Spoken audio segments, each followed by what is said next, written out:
Good evening, everyone. How you guys doing? I'm Angela Pearson. I'll be your host for the evening. I have the pleasure of serving as the Deputy Director of Operations for Mayor Tishaura Jones, and I'm so grateful to have you all here with us this evening.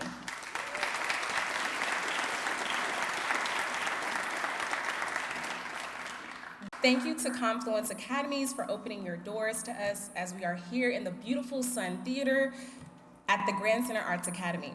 This evening, we will see their students showcase their many talents through the arts with music, dance, spoken word, and some of you may have seen the art in the foyer from their art students. Next, to help us with the presentation of the colors, we will have the St. Louis Metropolitan Police Honor Guard, followed by a rendition of the national anthem done by the Grand Center Arts Academy Symphonic Band and Camerata.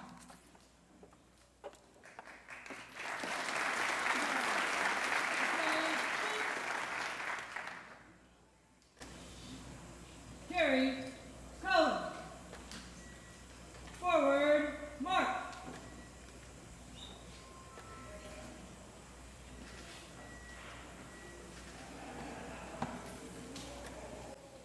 Mark time, mark.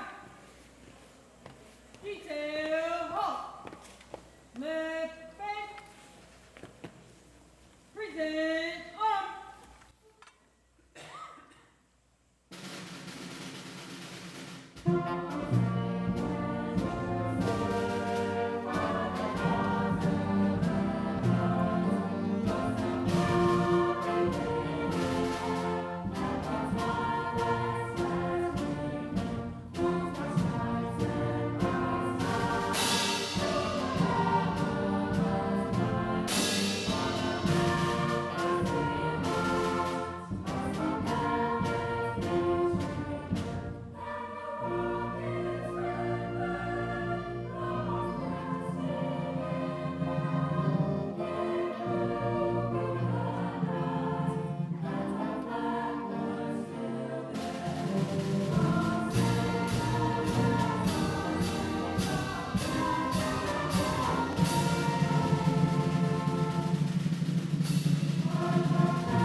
Thank you again to the St. Louis Metropolitan Police Honor Guard and the Grand Center Arts Academy Symphonic Band and Camerata.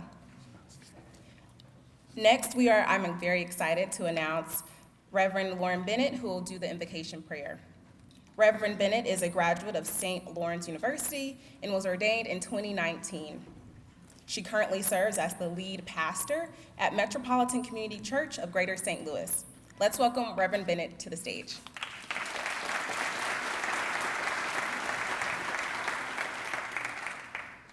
Good evening, friends.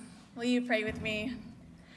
Communal God, breath of life, loving Spirit, we thank you for the opportunity to come together, to listen, to imagine, to co-create.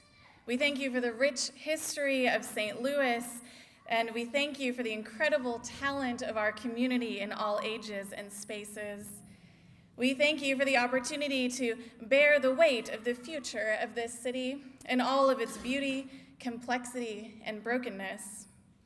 We invite your presence into this place tonight as we gather across differences for the sake of our common home.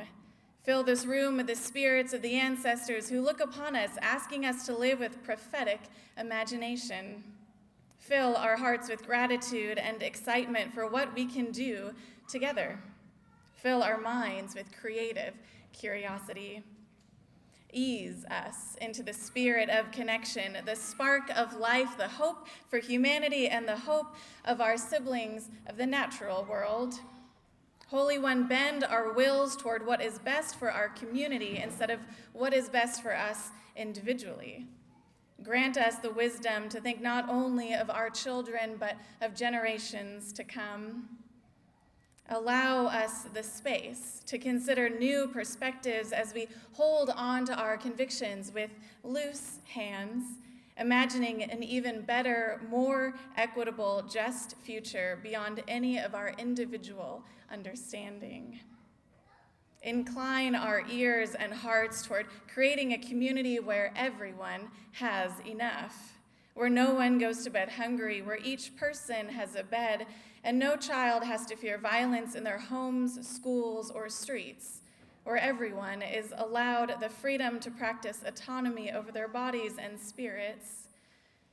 Holy One, in a time of great division and worry, lead us and offer us a new way of being, one of grace, where we listen more than we speak, and where we are open to challenge. Guide Mayor Jones tonight in addressing her citizens. Guide all of our speakers and performers. Guide us in our listening and in the questions upon our hearts. Guide us as we seek to support the multiple pathways toward human flourishing that might be fashioned in working together for good. Amen.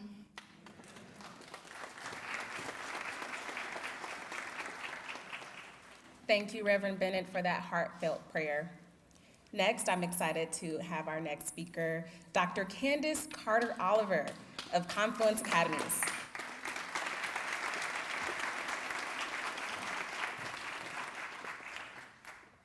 Good evening.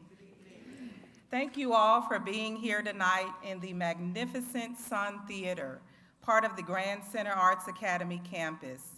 I'm Dr. Candace Carter Oliver, CEO of Confluence Academies. GCAA is one of 5 Confluence campuses throughout the city of St. Louis.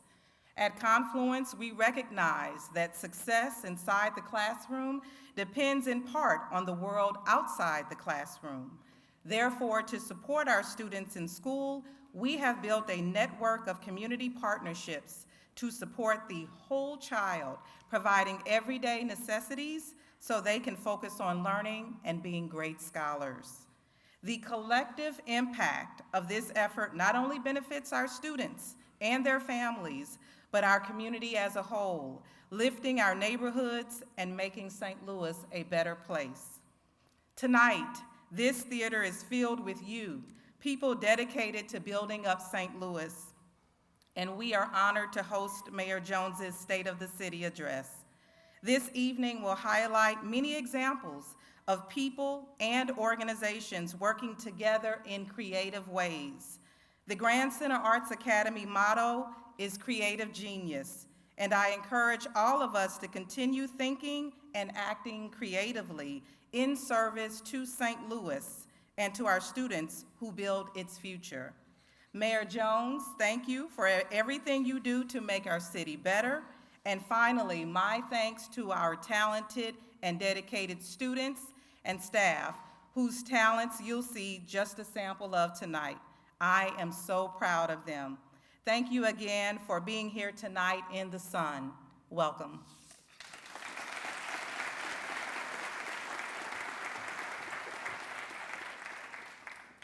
Thank you, Dr. Carter Oliver, for having us here. We really appreciate you opening your doors to us this evening.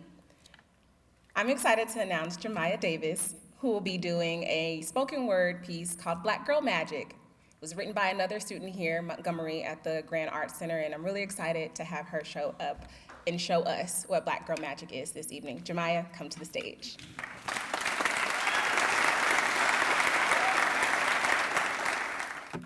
Hello, everyone. Hello. My name is Jemiah Davis, and I will be reciting a poem written by Montgomery Price titled Black Girl Magic.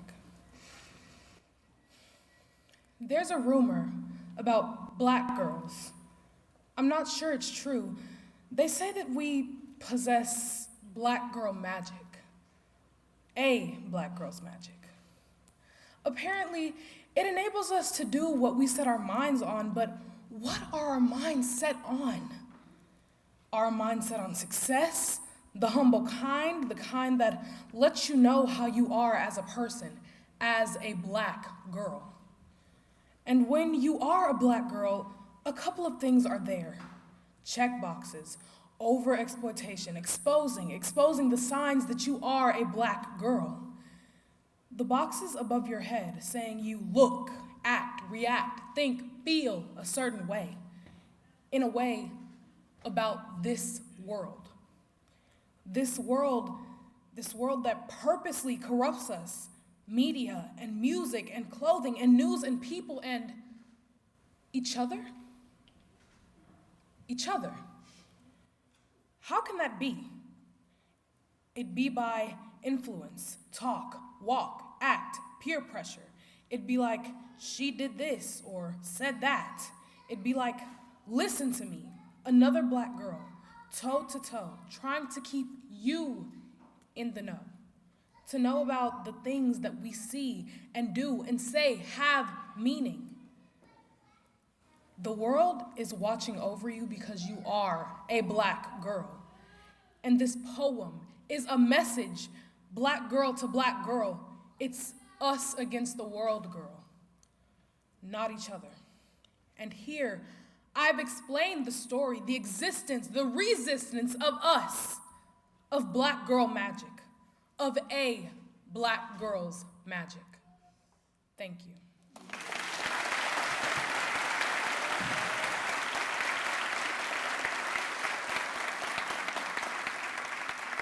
Let's give another round of applause to Janaya. That was amazing.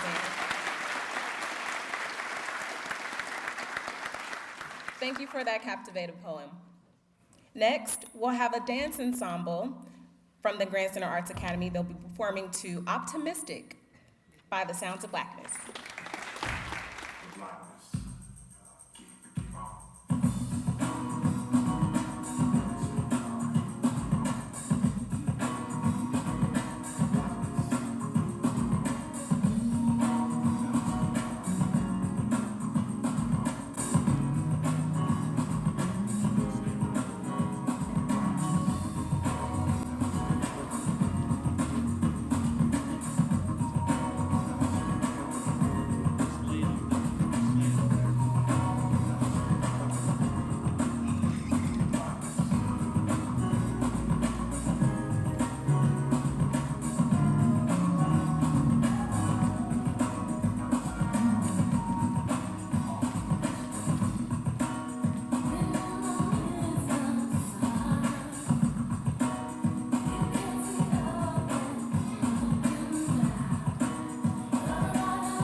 And that was the Grand Center Arts Academy Dance Ensemble.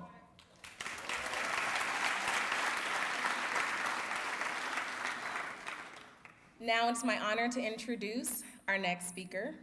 Like every good leader, I feel like every leader needs a hype man, a hype woman. And so Fatima Muhammad, Executive Director of Be Well Farmers Market and Cafe, will be giving an introduction speech for Mayor Tishaura Jones. So let's give it up to Hyde Park resident Fatima Muhammad. Good evening, everyone. I'm Fatima Muhammad, founder and executive director of the Be Well Farmers Market and Cafe in the Hyde Park neighborhood. I am honored to join you all this evening to introduce my friend Tishaura O. Jones. I am a longtime Hyde Park resident and owner of a thriving business. I am a social, transformational entrepreneur. I'm on a mission to empower, provide opportunities, and create sustainable ecosystems. I grew up in the city until the age of 12. To this day, I remember the closeness of my childhood community in what is now called the Wells Goodfellow neighborhood. We knew all of our neighbors and leaned on them in times of need. My family had deep roots there. My father was a business owner all my life. He owned 3 neighborhood grocery stores and a farmer's market on Broadway, which is now in the 14th Ward. I worked at the neighborhood grocery store and farmer's market as a cashier. I remember working on the weekends. It was a hub of activity. I looked up to my father as a visionary. He expanded his business model to include the farmer's market that sold fresh produce from local Black farmers, along with staples, meat, and baked goods. Folks from various neighborhoods and cultures shopped there weekly because of the fresh products. The affordable prices didn't hurt at all, and my father's pleasing and shining personality. One of our grocery stores was located directly across the street from the regional chain Tomboy grocery store. I'm going to take us back a little bit, which was the start of food gentrification. Food gentrification drives out local affordable food options. It is a multifaceted operation that changes neighborhoods and class and demographics. For communities marginalized by their race or ethnic background, it means both the deprivation of culturally important foods that are made trendy and unaffordable. As these foods become more popular, the original cultural purpose is diminished. Our local cafes, restaurants, neighborhood grocery stores, and gardeners are important because they understand the cultural significance of our foods. My family eventually moved to Normandy, but St. Louis taught me what it meant to live in a community and the inherent values of a close-knit neighborhood. Through a career change, my husband and I returned to the city in 2008.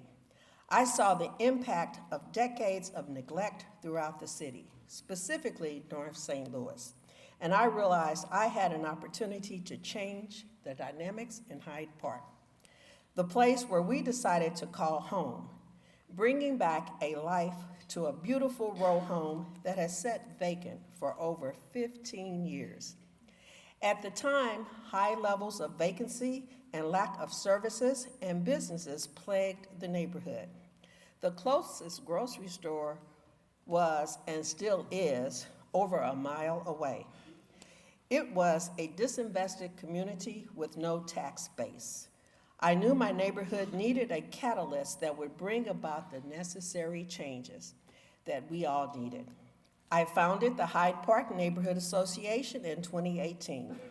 Together with residents, we sought to protect the historic fabric of the neighborhood, promote economic development, and restore vibrancy to Hyde Park. I met Tishaura in 2017 while she was still our treasurer, and we connected instantly. It was an event on Cherokee Street. While I don't remember the exact details, our conversation had a vision. She shared her vision for the city of St. Louis, and her fierce tenacity remains with me. She stood in her power and represented the best interests of the city fiscally. We share the same vision for St. Louis, that no matter what neighborhood, we should have the opportunity to thrive. It is a vision that involves flourishing neighborhoods and small businesses, access to healthy food options, opportunities for our young people, and safe places for our babies to play. Many people go through life without knowing what their core values and benefits are, but that's not Tishaura. Tishaura's values are her guiding principles that give her leadership meaning and purpose. Values of dependability, accountability, and perseverance radiate throughout her actions. Shortly after our meeting, my vision for Hyde Park crystallized. I dreamt about the gateway to Hyde Park. I envisioned children running up Salisbury Street to the park. I imagined Generation X and baby boomers shopping at the upscale neighborhood marketplace, seniors chatting and enjoying the neighborhood coffee shop. And I dreamt of a culinary incubator and co-working space where creative minority women entrepreneurs could come and collaborate. After retirement, I took a leap of faith and purchased an LRA property at 2027 Salisbury Street. There are 2 buildings on the parcel. In the 1900s, the front building was the neighborhood post office, and the adjacent alley house was the communal living space for immigrant laborers and their families, who were responsible for building much of the beautiful housing stock in North St. Louis. We began by stabilizing the building. We rebuilt the rear wall, added a new roof, gutters, tuck pointed the entire building, and installed new floors, windows, and doors. Then the real work began. Interior demolition, installing new plumbing and gas lines, electrical, carpentry, and the list goes on. During the thick of construction, Tishaura and I stayed in touch. We ran into each other at neighborhood forums or meetings. She was never too busy for a quick conversation or a word of encouragement. She always showed up for the community and for me, even when the progress was slow. We were headed in the right direction. Construction gained momentum. Then, out of nowhere, COVID arrived. And overnight, everything changed. We had to pivot. My dreams of an office, co-working space, and coffee shop paused. As you remember, there was a lot of uncertainty during that time. It was not safe to gather in person indoors, and we didn't know where or when the quarantine would end. In the early months of COVID, I met a small group of entrepreneurs and local residents on Zoom. We shared stories and offered support and advice to each other. We talked about how important it was to have a neighborhood store with fresh vegetables and fruits, especially now. The idea for a farmer's market rose to the top of our conversation. A farmer's market was never in the plan, but it was part of my DNA. It was only natural that I took the challenge on. Our farmer's market was developed to provide access to fresh, wholesome food grown locally by sustainable farmers in a community that suffered from food access long before COVID hit, and a safe place for our neighbors to join us. People from across the region gravitated to the market.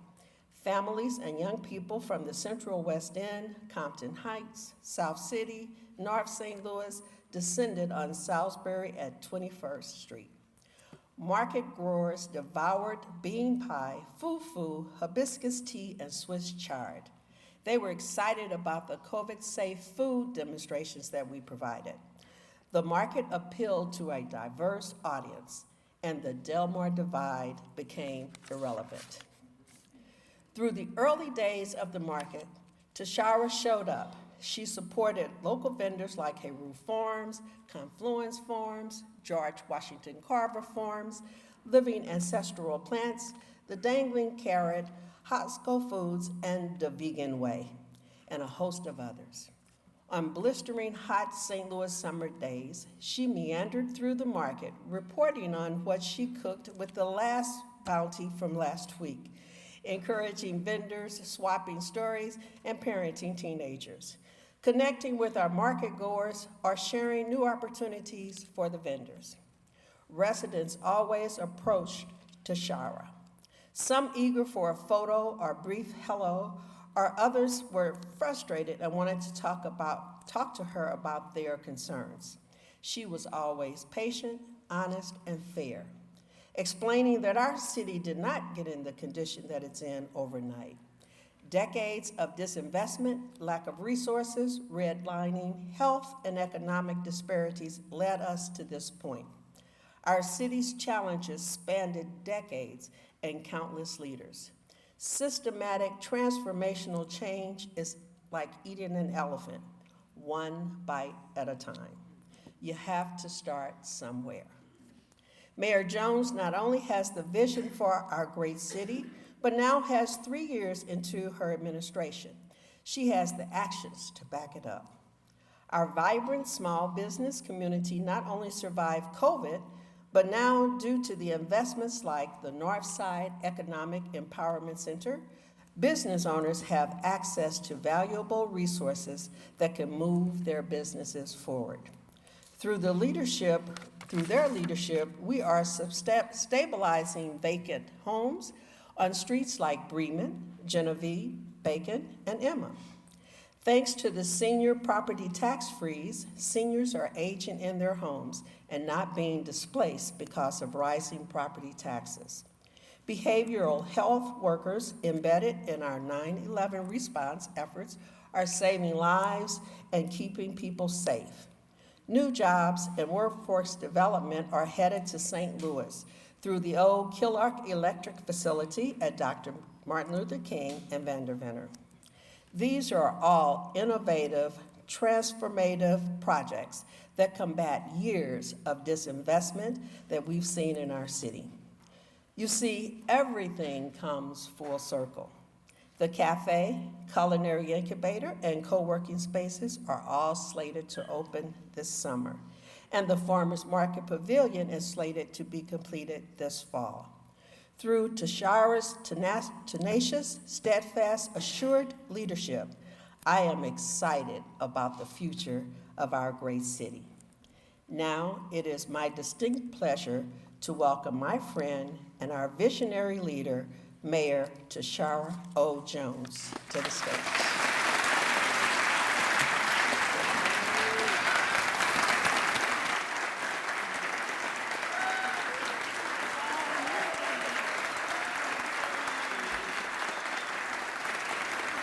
Good evening, St. Louis. Good evening. Thank you for joining me tonight. Thank you to Grand Center Arts Academy for hosting us this evening, and to Dr. Candace Carter Oliver for your warm welcome and gracious remarks.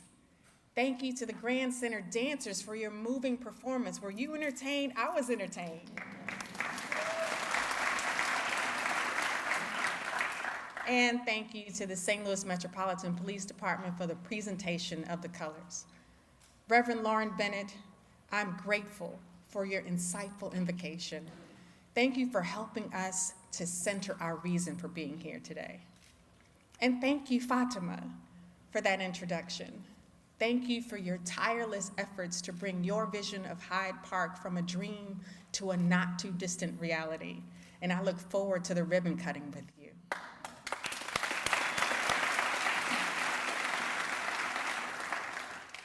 I want to take a moment to recognize the elected leaders from across the region in the room, President Megan Green and members of the Board of Aldermen, Comptroller Darlene Green, Treasurer Adam Lane, Circuit Attorney Gabe Gore, Collector of Revenue Greg Daly, and License Collector Mavis Thompson.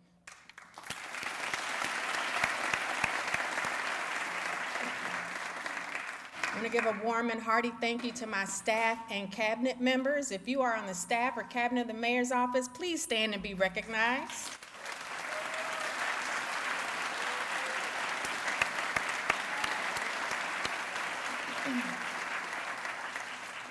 And most of all, I want to thank the people of St. Louis for tuning in. I know there's a million other things you could be doing with your rainy Tuesday night, or whenever you're watching this in the future, but you're making the right choice. Today,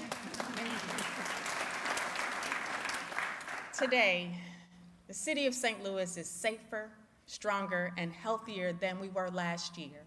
And next year, we'll be safer, stronger, and healthier than we are today.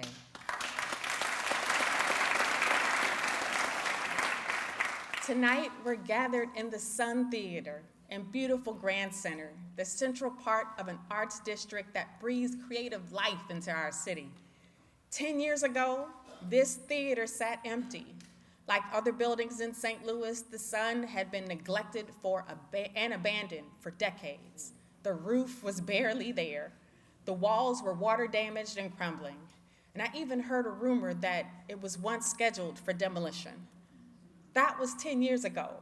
Do you remember what you were doing 10 years ago?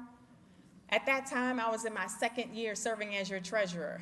I had big dreams then, like modernizing the office, opening the Office of Financial Empowerment, and starting the College Kids Children's Savings Program. And under the leadership of Treasurer Adam Lane, it has grown to over $2 million saved for 24,000 St. Louis children, and our oldest cohort is in the 8th grade.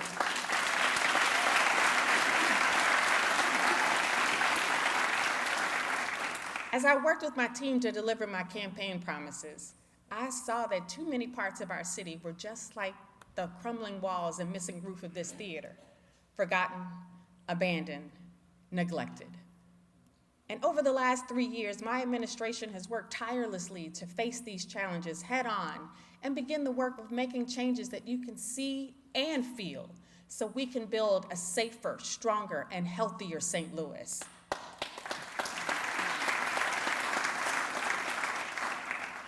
In my own life, I've been both the victim and the perpetrator of that same kind of neglect. In June 2022, during a routine visit, my doctor told me I was pre-diabetic, a serious health condition affecting 1/3 of our country. See, pre-diabetics have abnormally high blood sugar, setting the stage for type 2 diabetes. It can come from eating and drinking the wrong things, too many cakes, pies, and cookies, too many sugary beverages, too much pasta and other carbs, and not enough exercise. See, I developed some bad habits to deal with the stresses of being a mom, a mayor, and a strong Black woman literally carrying the weight of the world on my shoulders, and I began neglecting my health. Prediabetes was the consequence of that neglect. Prediabetes isn't new or unique, but I was unique because I knew about my diagnosis. And according to the CDC, 80% of Americans with prediabetes don't know they have it and are most likely to become diabetic. My doctor wanted to put me on metformin, a common drug used to treat diabetes, but I told her, give me a year to fix this. And I set a course to make myself healthier, and today, my hemoglobin A1C is back to normal. I am no longer pre-diabetic.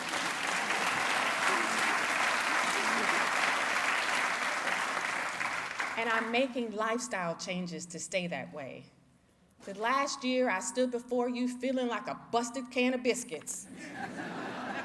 But today, I'm feeling much better. I'm working out, eating healthier, and drinking plenty of water. Now, has it been easy? No. But is it absolutely necessary? Yes. I can't be the best version of myself for my son, my family, or even you if I'm not healthy. This isn't the first time I've been vulnerable with you about my personal health journey. In 2020, I talked about my surgery to remove fibroid tumors. See, I'm sharing these things with you to remind you that I am human, because many of you also might be dealing with similar issues. But no matter what ails you, the truth is simple. Taking charge of your health requires you to make big changes, and you can't just go back to your old ways. You have to keep working at it. That change has to be sustainable. Our beautiful city is like the human body. She's a living, breathing being, and she has some health issues that need to be addressed. Taking charge of our city's health will require all of us to make some big changes, and that change has to be sustainable. Her roads are arteries, a major part of her infrastructure. Arteries are the necessary veins that pump blood through the system, or in this case, sending people and commerce flowing through the city. See, we know these arterial streets in a different way. Our major roadways have become dangerous, and that can make routine commutes difficult and sometimes frightening. See, my son turned 16 last year. Lord, pray for me. And last week, he got his driver's license. And I know the nervousness that comes with letting him go out on his own. See, currently, he's only allowed to drive to school and back and get something to eat within a 1 to 2 mile radius of our house. But our goal is to make it easier and less nerve-wracking for everyone to drive on our streets, especially our young people.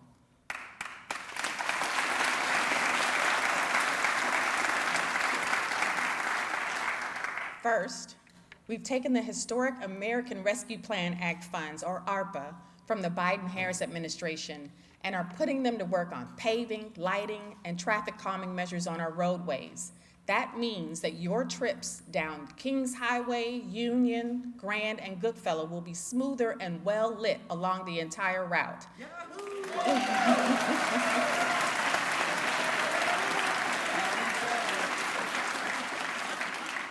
Construction starts early next year, and I want to thank BPS President Rich Bradley and Streets Director Bethany Williams for their continued work on improving our roads.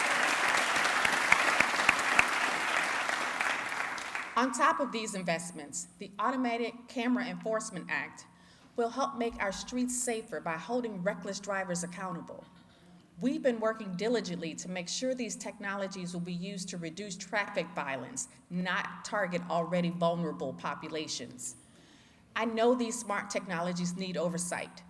Before the Automated Camera Enforcement Act became law, I signed an executive order ensuring that the St. Louis Metropolitan Police Department, or SLMPD, is completely transparent about how they use it and how that affects you. Earlier today, SLMPD published its first transparency report, giving us insight and oversight into how these types of technologies are used and the safeguards that are in place to uphold your rights. In addition, we're holding bad drivers accountable. SLMPD wrote over 32,600 citations in 2023, and the addition of cameras will help bolster their efforts. But enforcement is just one of the ways that we're working towards a safer St. Louis. We've also received funding from the Missouri Department of Transportation to help more young St. Louisans get driver's education while resulting in a whole new generation of safer, smarter drivers.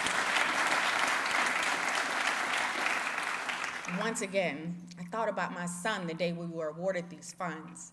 I thought about all the mothers who will worry just a little less when their babies get behind the wheel and maybe save $1 or $2 on insurance. We aren't just making it safer for you to get around in your car. Everyone deserves to feel safe getting around St. Louis, whether they're driving, biking, walking, or riding public transit. In 2017, St. Louis voters approved the sales tax increase to help fund the MetroLink expansion, and as a result, we've set aside $90 million for a new light rail line called the Green Line. This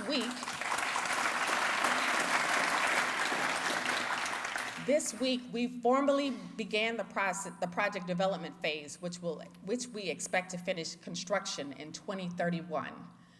The Green Line will also connect to the red lines and the blue lines and will give St. Louisans the ability to move around the city for jobs, education, and entertainment, reducing the need for a car. And this summer, construction begins on the next section of the Brick Line Greenway.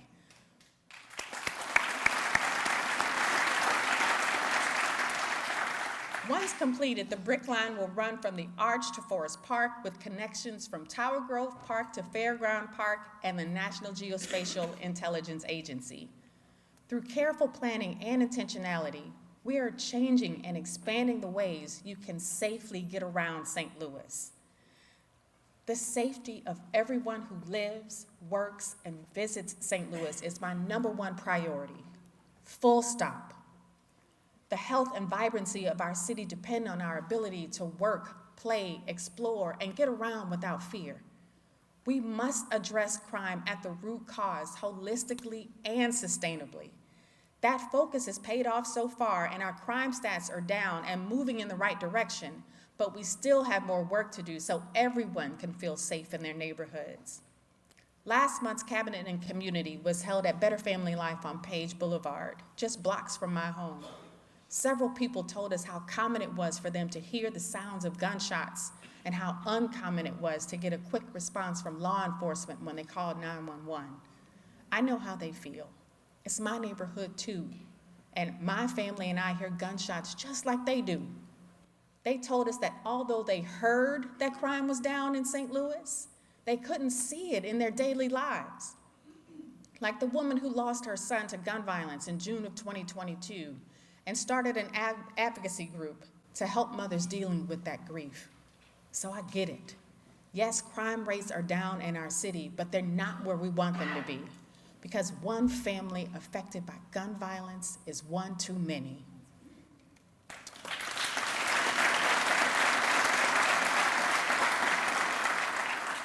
Last year, St. Louis experienced its lowest homicide rate decline in a decade and the largest year-over-year reduction in crime in over 90 years.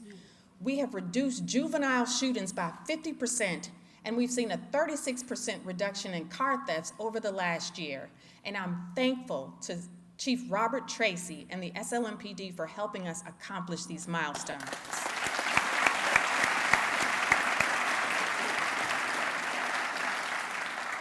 And we can do even more. We're taking a regional approach to crime focused on 3 pillars: prevention, intervention, and enforcement. I created the Office of Violence Prevention in 2022 to leverage all tools across city government: enforcement, community violence intervention groups, public health, to keep communities safe. Under the leadership of Will Pinkney, the Office of Violence Prevention, or OVP, has established partnerships with more than 30 community organizations focused on crime prevention and intervention, and has served more than 3,000 residents over the last 2 years. In 2023, OVP helped divert over 550 911 calls to behavioral health responders, and our crisis response unit helped St. Louisans in over 6,500 cases. In February, Chief Tracy and I joined the OVP and Show Me Peace for a peace walk in the Dutchtown neighborhood. We marched side by side with dozens of community members to stand strong against violence and honor the lives lost to it. Look for a peace walk coming to a neighborhood near you.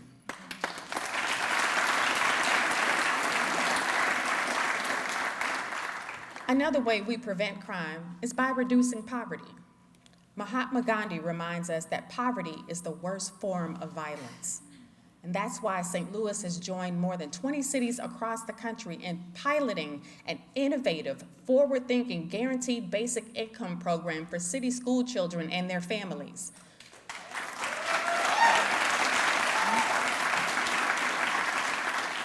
The GBI program gives 540 families payments of $500 a month for 18 months.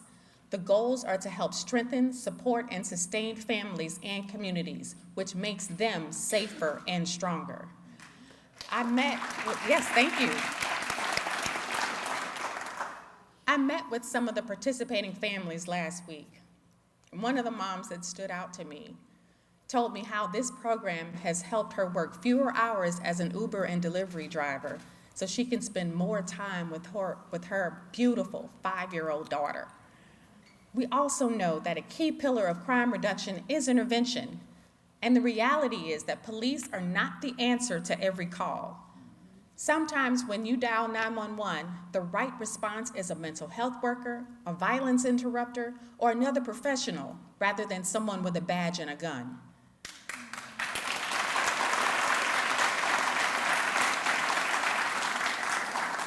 The collaborative work of Chief Tracy, Will Pinkney, Chief Dennis Jenkerson, and Public Safety Director Charles Coyle has made historic changes to our alternative emergency response, like cops and clinicians and 911 diversion programs, which include behavioral health clinicians in our 911 center. These programs divert calls to crisis counselors and mental health specialists in order to provide individuals with the right response, reducing the need for police and EMS response, and limiting hospitalization and incarceration as a result of a crisis. Those aren't the only changes we've made to how our city handles 911 calls. There's nothing more frustrating than calling 911 and not seeing a response for minutes or even hours. The city's fragmented 911 system has delayed services for decades and is built on bottlenecks that we've had to redesign. We've worked to consolidate staff and invest in the development of our personnel by cross-training our dispatchers. We're moving everyone to a single software platform to prevent duplication, and we gave our dispatchers the long overdue raises needed for retention and recruitment.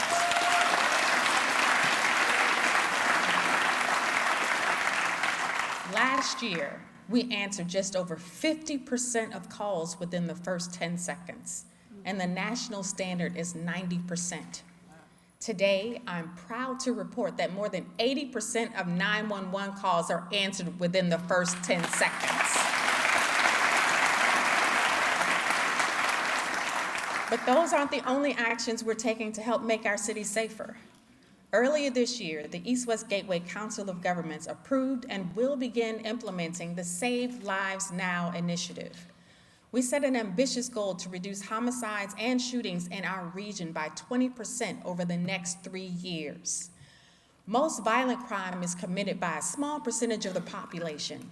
Save Lives Now recognizes this reality and engages these individuals with the goal of diverting them through focused deterrence, teaching them there's a different way through cognitive behavioral therapy, and using credible messengers who can earn their trust. Transforming public safety doesn't happen overnight. It took a new holistic approach to public safety to get us where we are today, and we have to keep pushing. Our future depends on it.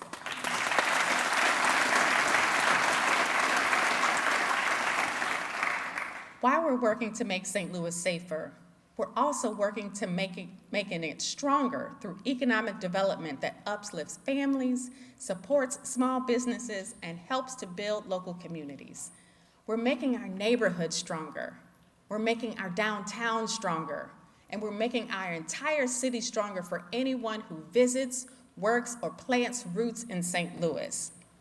It's still true that owning a home is the best way for families to build generational wealth. However, homeownership has never been easily accessible for Black and brown families, and the rising cost of buying a home makes it even more difficult. Building a stronger St. Louis includes giving the families the opportunity to plant roots here and let their family tree grow like my grandparents did when they bought our family's home in Hamilton Heights over 70 years ago. Under the leadership of Neil Richardson and the St. Louis Development Corporation, we are making homeownership affordable through the Home STL program by providing up to $50,000 in home buying assistance for St. Louisans buying their first house in the city.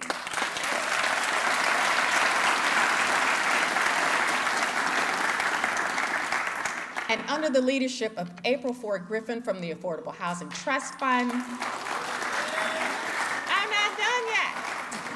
and Noelle Pfeffer from the Community Development Administration, we have over 2,000 new affordable housing units in the pipeline.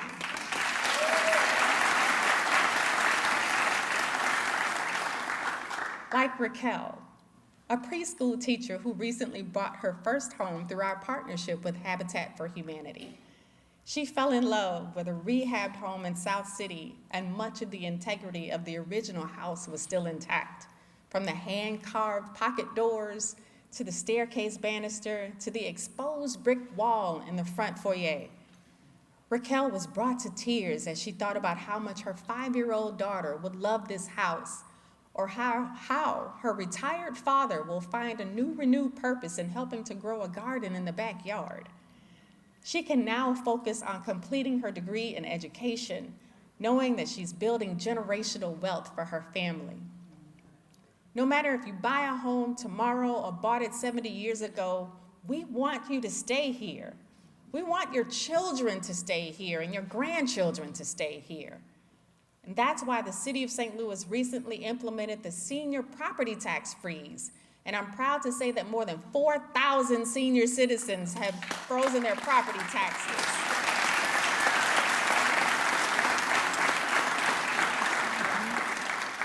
This makes it easier for them to stay in their homes as their neighborhood improves. And thank you to City Assessor Michael Dauphin for your work on bringing this crucial support for our seniors.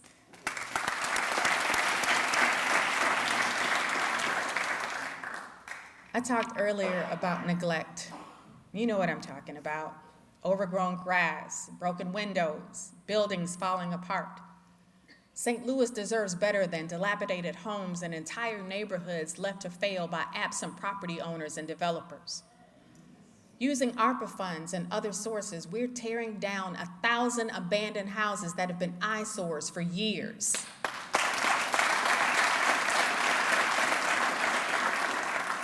We've also invested ARPA funds to stabilize privately owned buildings and bill the owners for our work. We've stabilized over 60 so far, and there are many more to come.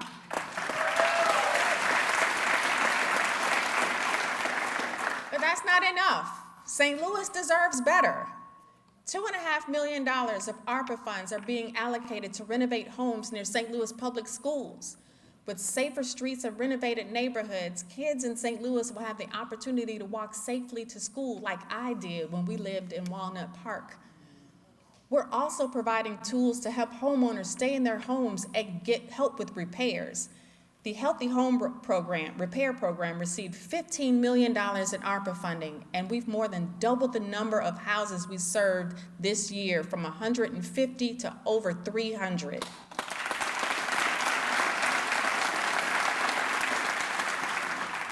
But this is generational work. It took generations to get here, and building vibrant neighborhoods all over St. Louis will take time. See, our city is like the human body. The roads are her major veins that keep people and commerce flowing, and the small businesses are the heart. They keep her blood pumping. In April last year, the City of St. Louis and SLDC launched the STL Small Business Grant Fund to assist small businesses that have been adversely impacted by the pandemic. To date, that program has distributed over 900 grants at $5,000 each.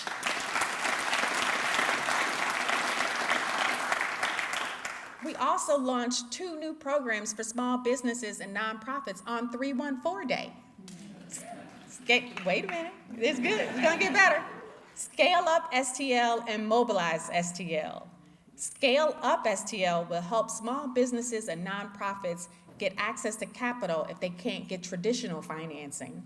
And Mobilize STL will help contractors and vendors on major construction projects get bridge financing.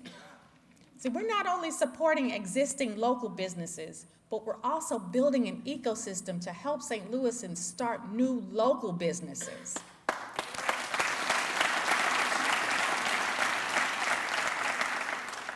So you saw it earlier before the speech on the big screen. The old Killark electrical plant at MLK and Vanderveer will soon have a new name, the Monarch on MLK. Once redeveloped, the Monarch's 15-acre site will transform into a world-class, transit-accessible workforce development hub designed to prepare St. Louis residents for high-paying, in-demand careers. It'll also be the permanent home of the city's Land Reutilization Authority, the Office of Violence Prevention, the St. Louis Agency on Training and Employment, and the Northside Economic Empowerment Center. Powered by SLDC, the campus will become a hub for the community and an economic engine for our city. See, the Monarch is a symbol of transformation, hope, and rebirth, a symbol of the changes that you can see and feel in North St. Louis. And it will help weave together St. Louis's ancestral roots with inclusive opportunities for generations to come as we continue to become a global destination for industry and innovation.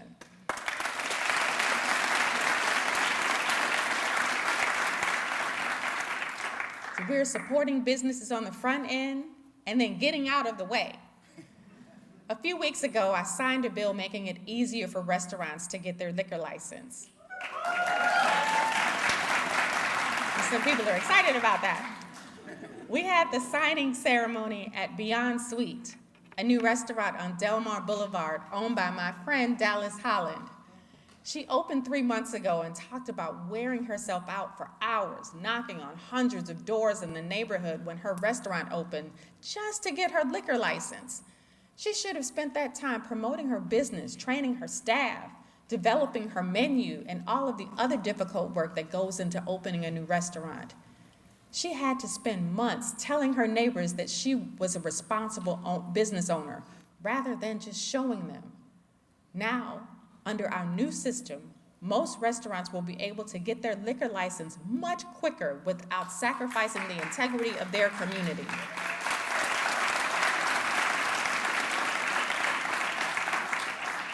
See, this new law allows newly opened restaurants to get a 90-day temporary liquor license for that essential time after a restaurant opens, when their success and the jobs of their new employees hangs in the balance.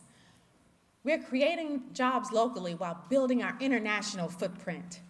St. Louis Lambert International Airport is on the brink of embarking on the largest public project in our city's history, a $3 billion consolidated terminal that will transform our airport to meet the demands of the present and the future.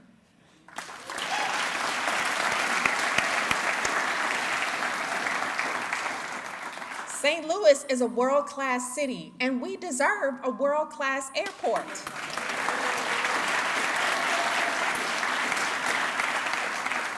And thanks to Airport Rhonda Ham Niebrugge, we hope to have one by 2032.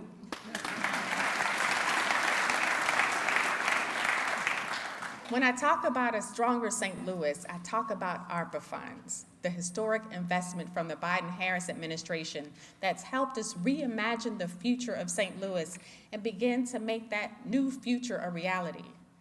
You probably won't be surprised to hear that when I mention the almost $500 million we received from ARPA, the question I'm always asked is, what are you doing with that ARPA money, and why haven't I seen any of it? Yeah, I understand. It's your right to know. There are some signs around the theater that have a QR code on it. Scan it, and it will take you to our website, our new website, Stronger STL. It gives you information about how to apply for ARPA-funded programs like Home STL or Mobilize STL. And you can find our transparency portal so you can see exactly where the money is going. Like I said, our city's like a human body, and her limbs are our healthy workforce. Earlier this year, I announced a hiring freeze on new non-essential jobs. This was a difficult but necessary decision to financially protect our city. And it's not the only difficult decision I've had to make to protect our city's financial health. We also had to add a $23 million contingency into the budget to offset the potential impact of a tax on our earnings tax. So if Jefferson City doesn't pass any laws decreasing our earnings tax by the time session ends this Friday, I'm happy to say that we will lift the hiring freeze on Monday, May 20th.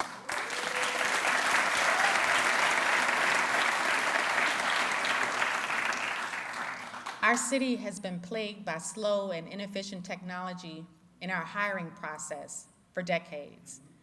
Do you remember last year when I held up the paper cards still used by our personnel department? Well, last week, under the leadership of Director of Personnel Sonia Jenkins Gray and our Bloomberg Harvard Fellow Kritzia Lopez, the city launched a new hiring website powered by new software that will make it faster and easier to apply and get hired by the city.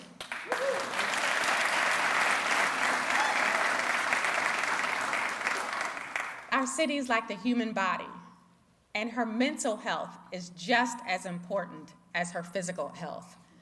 See, the Behavioral Health Bureau, launched by Dr. Mati Slachwayo Davis,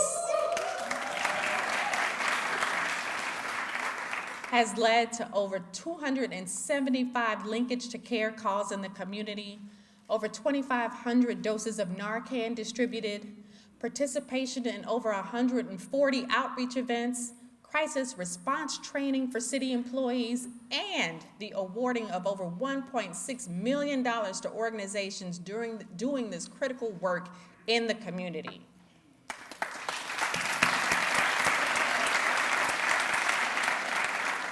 Today, they're taking an average of 20 to 25 calls from residents weekly seeking help with mental health and substance abuse. Less than a year ago, one of those calls was from a man named Craig, who lost his job and apartment as a result of drug abuse. During one of our outreach events at a local encampment, Craig was given the phone number of our Behavioral Health Bureau, and he called it for help. Through our linkage to care work, Craig was connected to Midtown Salvation Army for substance abuse disorder treatment. After treatment, he moved into the Living in Victory sober living housing to continue his care. And thanks to the BHB and our partners, Craig is living a clean and sober life.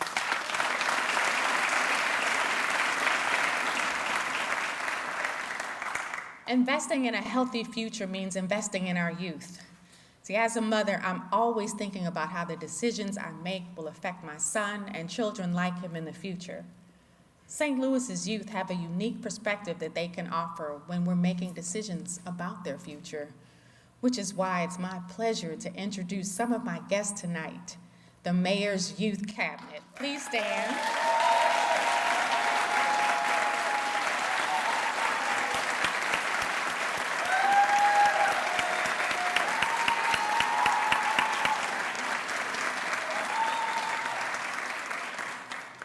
These are the young leaders in St. Louis who are helping my administration keep them in mind when we make big decisions about the future of our city, because our children deserve a safer, stronger, and healthier St. Louis.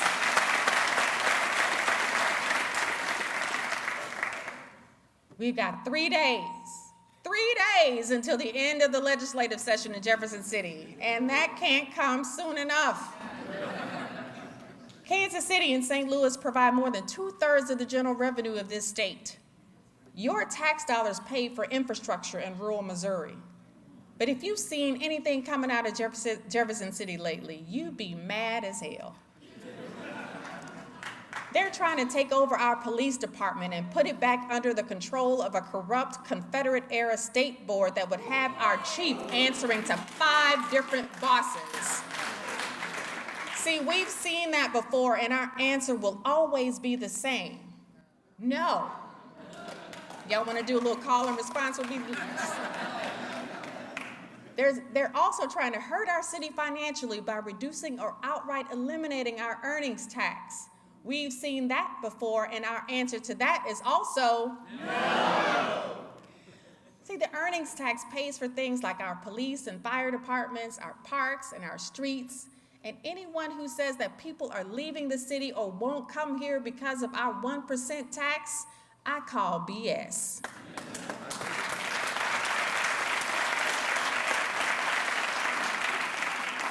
They're trying to block the ballot and restrict access to abortion. We've seen that before, and the people say, no. We know abortion is health care, period.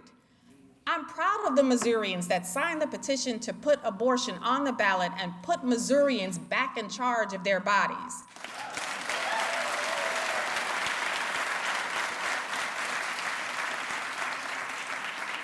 And I'll be voting yes when that amendment is on the ballot later this year. And just like far too many years before, Jefferson City Republicans are going after our LGBTQ+ community. We've seen that before, year after year after year, and our answer remains no. Last month, I got an email from a grandmother in Canada who was bringing her transgender grandchild to see a Stevie Nicks concert. She heard about the attacks on transgender children in Missouri, and she was afraid for their shared safety. See, as a mother and a mayor, it's devastating to think that any child would feel unsafe being in our city simply because of their identity. See, I replied to that grandmother with a clear message. You and your beautiful granddaughter are welcome in St. Louis.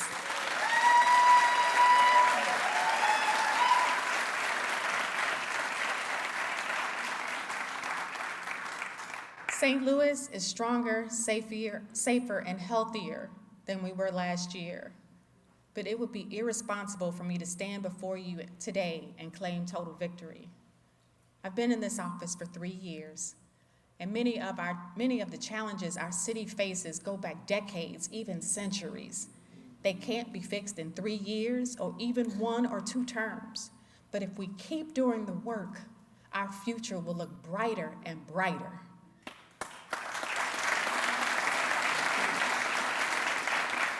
To me, our future looks like generations of healthy families living in safe and growing neighborhoods. Our future looks like St. Louisans taking public transit to work and to school. Our future looks like safer streets no matter how you choose to get around. Our future looks like creating safe spaces for our young people. Our future looks like workforce development connecting families to sustainable jobs. Our future looks like safe and vibrant neighborhoods. Our future looks more inclusive by sending our PSAs out in several languages and hosting naturalization ceremonies in City Hall.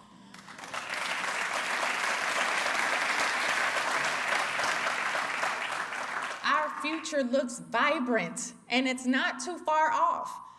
See, 10 years ago, this theater didn't look like it did today.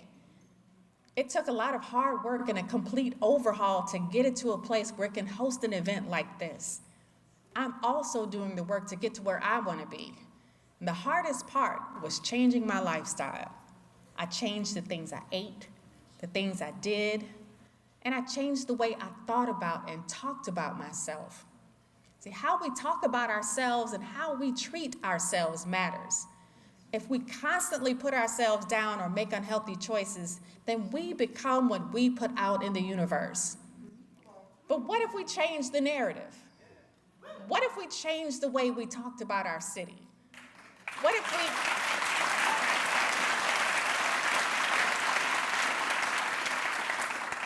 change the way we treat our city? What if we spoke life into St. Louis every single day? You know, I always end with asking you to do something. Last year, I asked you to meet me upstream, and many of you responded to that call. So this year, and from now on, I'm asking you the next time you hear someone talking trash about St. Louis, you straighten your spine, look them in the eye, and tell them, you don't know what you're talking about. St. Louis is my city, and she is in the middle of a renaissance.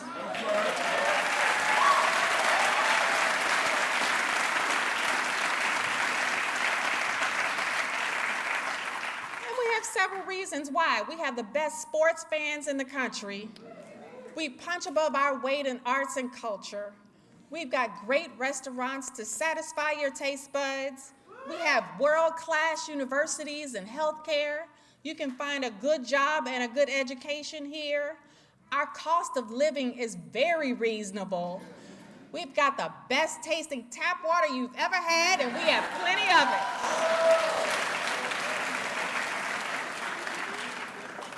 You tell them every day we are doing the work with a capital W to make our city safer, stronger, and healthier for many years to come. And most of all, you tell them that St. Louis has a mayor who loves this city and its people with all of her heart.